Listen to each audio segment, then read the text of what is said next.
आप कह रहा कि बात खेली है ना। आई थिंक आपके शायद हम अकेले रहते थे रूममेट्स बिल्कुल शुरू में आपने भी मेरे थे, मेरे साथ कोई नहीं रहता था, मेरे साथ कोई नहीं रह सकता था। मोहम्मद यूसुफ मेरे ख्याल है आपके रूममेट रहे हैं, वो बताते हैं कुछ चीजें आपके बारे में। मोहम्मद यूसुफ नहीं यार, बड़ा अच्छा रूममेट यार। देखो मैं तुम्हारे साथ कितने अरसे से काम कर रहा हूँ, तुम सारों से मेरे ख्याल में अब तो सना को भी 3 साल हो गए मेरे साथ काम करते हुए। मैं तो कभी नहीं लड़ा। हम तो 10वीं पढ़ा के टाइम गुजारते। लड़े तो नहीं थे, पर यूसुफ भाई को आप एक काम शायद कह के चले गए थे कि ये मेरा कर देना। हाँ, यूसुफ नया बेचारा आया था, तो मैंने कहा यूसुफ मेरे कपड़े इस्त्री कर दो, मैं बाहर जा रहा हूँ पार्टी के लिए, वरना कम बैक मैं क्लोज कपड़े इस्त्री हुए होने चाहिए। वो इस्त्री कर रहा था, वापस आया, उसको मोहम्मद अकरम ने कहा क्या कर रहे, कहते वो कपड़े दे गया इस्त्री करने के लिए। उन्होंने कहा व्हाट हैपनिंग। यूसुफ को मैंने वैसे प्रैंक किया था। मैं वैसे अच्छा बच्चा था, शरारती था यार, शुरू से शरारती था। बस मुझे अच्छा लगता है शरारतें करना। अगर बोरिंग हो जाऊंगा टाइम कैसे गुजरेगा। ये कल भी एक शरारत हुई है बाय द वे शो के बाद, जो कि एक प्रैंक हुआ है। यूजुअली मैं करती हूँ प्रैंक्स, कल मेरे पे प्रैंक हुआ है। तो क्या हुआ? टैग टीम बहुत स्ट्रांग बताओ ना। रोहा असल में टैग टीम बहुत धोखे हुए, एक्टिंग हुई, ऑस्कर लेवल एक्टिंग कल मैंने देखी है। ये जो मासूम सी शक्ल आप देख रहे हैं सना मीर की, ये इनसे मैंने कल पूछा, मैं चेंजिंग रूम में जा रही थी, आई आस्क्ड हर अंदर कोई है, एंड शी सेड नहीं, and I trusted her because I trust her, and I went in the room. It was a dark room और अंदर से एक खौफनाक सी आवाज आई है और एक ऐसे करके एक फिगर बाहर आई है, वो शोएब अख्तर थे। तो आप सोच ले मेरा क्या हाल होगा। जितनी तेज स्प्रिंट मैंने शोएब भाई को कल मारते देखी ना, जैसे तुम आई हो कि मैंने डराने जाना है, इसलिए उस वजह से मुझे हुआ कि यार इनकी कोशिश को पूरा होना चाहिए। चले तकरीबन बेहोश हो चुकी थी रोहा, लेकिन कैसे मारी थी? ऑब्वियसली मतलब डर लगता था, बंदा स्क्रीम करता। आप क्यों इतना हंस रहे हैं? बताओ ना। अच्छा तुम रूम में आप गिरने वाली थी। और बताऊं? सही बात है, नो ही इज राइट। चलें कोई नहीं। अच्छा तुम्हारा रूम, तुम्हारे ज़बान में कमरे अकेले हो गए थे फिर? हाँ जी, तुम्हारे रूममेट नहीं होते थे ना उस वक्त? हाँ तो बस यही सवाल था। टाइम कैसे गुजारते थे? हाँ नेटफ्लिक्स नहीं उस टाइम नहीं होता था।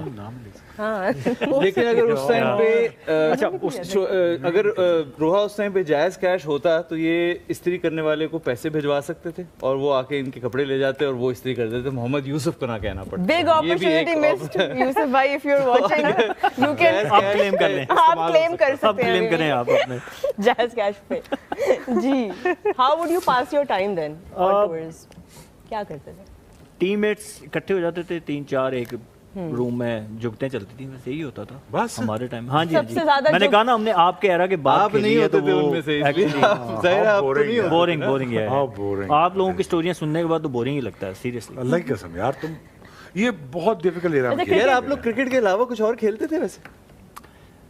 फुटबॉल जिसमें लड़ने के लिए खेलते थे, फिर 2 साल बाद वो भी बैन हो गई थी। ये वसीम भाई बताते होते हैं ना कि लड़ने के लिए फुटबॉल खेलते थे। लोग वार्म अप के लिए खेलते हैं, हम लड़ने के लिए खेलते थे। हाँ अच्छा, वसीम भाई ने खेलना ही छोड़ दिया था क्योंकि एक कीपर ने ना डाइव मारी विकी भाई के पाँव में। विकी भाई हवा में, वो नीचे से निकल गए, तो उन्होंने कहा यार इंजर्ड हो जाएंगे। तो उसके बाद फिर हमारी फुटबॉल बंद हो गई। वसीम भाई कहते हैं कि बड़े सीरियसली सब लड़ना शुरू कर देते थे। बहुत सीरियस लड़ाइयाँ हुई हैं, बहुत सीरियस कंपैरेटिव हो जाते थे। What about board games like Ludo? पागल है यार, बोर्ड गेम कौन खेलता है? हम खत्म हुआ मैच, बाहर निकल गए ऑकलैंड में। बोर्ड क्या? हाँ, तब आप पे कर्फ्यू नहीं थे ना, अब जिस तरह कर्फ्यू मानते नहीं थे ना, इनकी वजह से हम पे लगे थे बाद में। मैनेजर कौन है? सोहेल भाई कहते हैं इनकी वजह से हम पे लगे थे। तुम तगड़े नहीं थे, तुम इसलिए लगे। नहीं, मैं तो उसी टाइम आया था। तगड़ा बड़ों ने होना होता है ना, मतलब आप लोग जो बड़े थे तभी तगड़ा ही था। मैं बल्ला मार के आगे इतना तगड़ा था। आप इतने तगड़े थे कि दूसरों पे लग गए। मुझे लगता है ये बल्ले का जिक्र से बार-बार होता है, इन्हीं दिनों में वो पूरा वाकया आई थिंक डाइसेक्ट हम करवा लेंगे इनसे। मुझे लगता है कि वो करना पड़ेगा। अच्छा, I have a very interesting question for all three of you, because ये क्रिकेट एक्टिव जो क्रिकेटर जब आप थे तब के लिए सवाल था कि did you Sana have a routine or a superstition before a game? You know, like most players, they have something that they do before a game and they believe that it helps them. Did you have that? I think मेरा एक काफ़ी weird सा था superstition। अगर मैं कोई playing kit जब आपने पहनी है, पहला मैच खेला, अगर उसमें परफॉर्म हो जाता था तो बाकी किट्स नहीं रह जाती थी, उसी को धुलवा के वही किट पहन के नेक्स्ट मैच खेलती थी कि भाई इसमें परफॉर्मेंस हुई है, तो ये दैट वाज वन। और अगर नहीं होती थी पहले मैच में, फिर जो नया सेट पीस होता था उसको यूज करते थे। So that was a kind of a fun thing कि बस चलो अब इसमें परफॉर्मेंस होगी तो अगली दफा इसी को वॉश करके खिलाना। सुपरस्टिशंस आपकी? मैंने हमेशा 2 बैट रखे होते थे। अच्छा, एक मैच में एक बैट से खेलता था, दूसरे में हमेशा दूसरे से खेलता था। अच्छा। मैंने हाँ वो एक दिमाग में बनी हुई थी मेरे ये चीज के बस एक मैच में ऐसे किए हैं, बेशक उससे रन्स किए हैं मैंने, बैट एंड ग्लव्स। वो मैं दूसरे में बस क्यों? वो दिमाग में बनी हुई थी एक मेरे, क्यों बनी हुई, वही पूछना चाह रहे हैं। बस मिथ बनी हुई थी, कोई खास उसकी नहीं, पर ये रीजन नहीं होती। मतलब और ये ऐसा होता भी- अर्ली डेज से ये चल रहा था या फर्स्ट क्लास क्रिकेट में, फर्स्ट क्लास क्रिकेट में वहां से शुरू हुआ मेरा ये, और फिर वो आगे कैरी ऑन हुआ इंटरनेशनल क्रिकेट में भी। सो आई डोंट नो व्हाई एक बन गया था वो, और वो अच्छा अक्सर वो होता भी यही था कि अगर मैं कभी कभार वही बल्ला दूसरी दफा ले जाऊं तो आउट हो जाता था जल्दी। ये तो जो शायद वो मशहूर- चीज पक्की हो गई, बट वो होता है। मशहूर वाकया है कि अफरीदी की जो 100 थी फास्टेस्ट, वो तेंदुलकर के बैट से थी। ये क्या सच्ची बात है या ये बनी हुई है सिर्फ? मेरा ख्याल है सच्ची बात, मुझे नहीं पता इस बारे में, लेकिन बैट उन्होंने दिया किसी और को था और शायद भाई शायद ले किए गए थे। चले गए। हाँ वो लेके सचिन आई थिंक का मोइन बैट खान को दिया था कि ऐसे बैट्स बनवाने हैं और हाँ। फिर वो खेलने चले हाँ, गए। सचिन का बैट होगा सो तो निकलेगा, फिर ये तो होगा फास्टेस्ट होगा। लेकिन हमारा ये था कि मुझसे भी सवाल कर लो। आपकी अगला तरफ सवाल- आ रही थी, क्या? ये ट्रेन आपकी Superstitions? तरफ ही आ रही है। सुपरस्टिशन। बताएं। हमारे और फ्रीदी के 2 होते थे, कैंची 2।